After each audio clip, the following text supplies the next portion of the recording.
So the most prominent practice that we have within these 10 days is obviously the Eid of the sacrifice, Eid al-Adha. It's the sacrifice itself.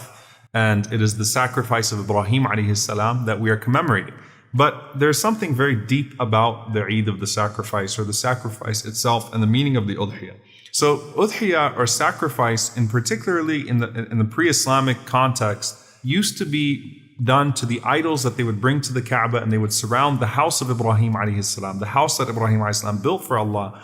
They would surround it with idols, and then they would sacrifice to those idols. And this is very embedded in the aspect of worship that used to be carried out. And for us, we find in the Quran where Allah mentions, قُلْ إِنَّ صَلَاتِي وَنُسُكِي وَمَحْيَايَ وَمَمَاتِي لِلَّهِ رَبِّ الْعَالَمِينَ. Say, verily my prayer and my sacrifice, my life and my death, are all for the sake of Allah. So the fact that Allah would even put sacrifice in the same category as salah, as prayer here, shows you really how deeply embedded this was in worship to the idols, and in the way that they would offer sacrifices to the idols. So what is it with the sacrifice, and what do we take from the sacrifice? There is a deep meaning in the Abrahamic way, in the way of Ibrahim alayhi salam. It's obviously embedded in Judeo-Christian thought, in Jewish thought with Ibrahim alayhi salam, in Christian thought, even calling Isa alayhi salam, Jesus peace be upon him, the Lamb of God, the sacrifice of Allah. For us, we look at this as first and foremost a means of drawing close to Allah subhanahu wa ta'ala. So it's honoring the one God, that there is only sacrifice to the one God. And also it's a means of drawing close to Allah subhanahu wa ta'ala. So the word Qurbani, Qurb, which by the way is the same word in Hebrew that the Jews would use, Muslims also say Qurbani. Qurbani in Arabic is to draw close to Allah subhanahu wa ta'ala. So it's a means of honoring the one God. It's a means of coming close to Allah subhanahu wa ta'ala in the way of Ibrahim alayhi salam. And Ibn Umar narrates that the Prophet sallallahu alayhi wasallam used to offer a sacrifice for all 10 years that he lived in Medina. So every one of the 10 years he lived in Medina, he would sacrifice sallallahu alayhi wasallam. And that's significant because the Prophet only did one Hajj in the 9th year of Dhul Hijjah, the 9th year after Hijrah, but he offered sacrifice every one of those years. Just like he fasted Arafah from the 2nd year after Hijrah onwards, the Prophet ﷺ was still practicing the Udhiyah and still practicing the fasting of Arafah even before the Hajj came. Now, the benefit of the one offering the sacrifice, not trimming their nails or not trimming their hair, any of their hair or their body hair, is significant too.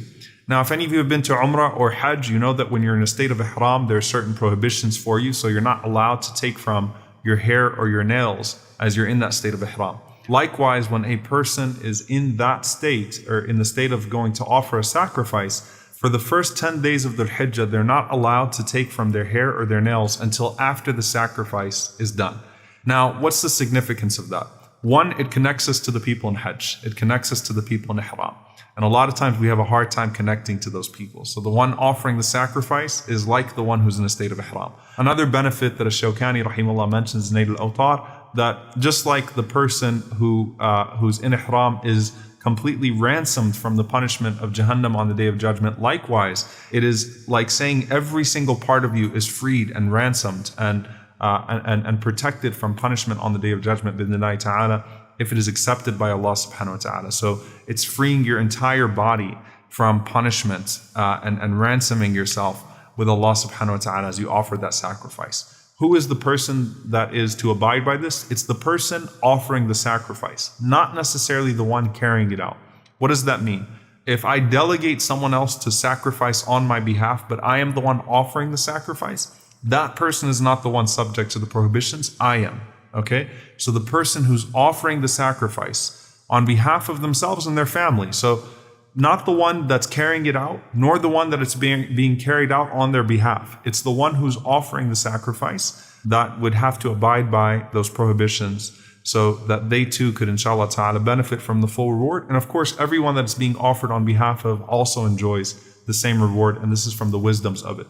Lastly, and I think it's very beautiful, that in our religion, we have two Eids. We have these two these two feasts. And when we have Eid al-Fitr, which is the Eid after the month of Ramadan, the fast of Ramadan, you have Zakat al-Fitr. You have a charity that is due on everyone that can afford it to pay for the feast of someone else, of another family. So all of the Muslims are supposed to give zakat al-fitr. The able Muslims are supposed to give zakat al-fitr, so that they are not the only ones that get to enjoy Eid, but the entire community gets to feast on that day, even if they're not able to feast throughout the year.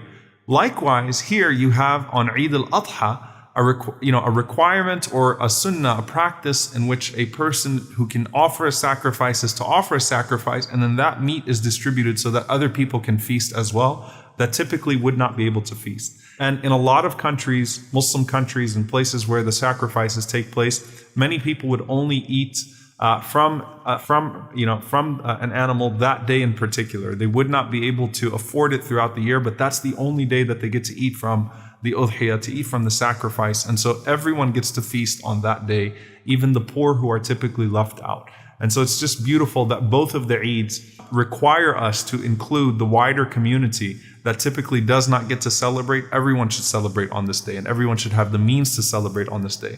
So just like in Eid al-Fitr, if you can pay it so that someone else can enjoy it, you must. And likewise with the Eid al-Adha, if you can offer a sacrifice so that others can enjoy that sacrifice, enjoy the meat of that sacrifice and feast as well, then you should do it, and that allows the entire community to truly enjoy Eid together. May Allah subhanahu wa ta'ala allow us to see the benefits of it in this life and in the next, and join us with our beloved Prophet sallallahu alaihi wasallam, the Prophet Ibrahim alayhi salam, and all of the prophets in the highest level of Jannat al-Firdaus. Allahumma ameen.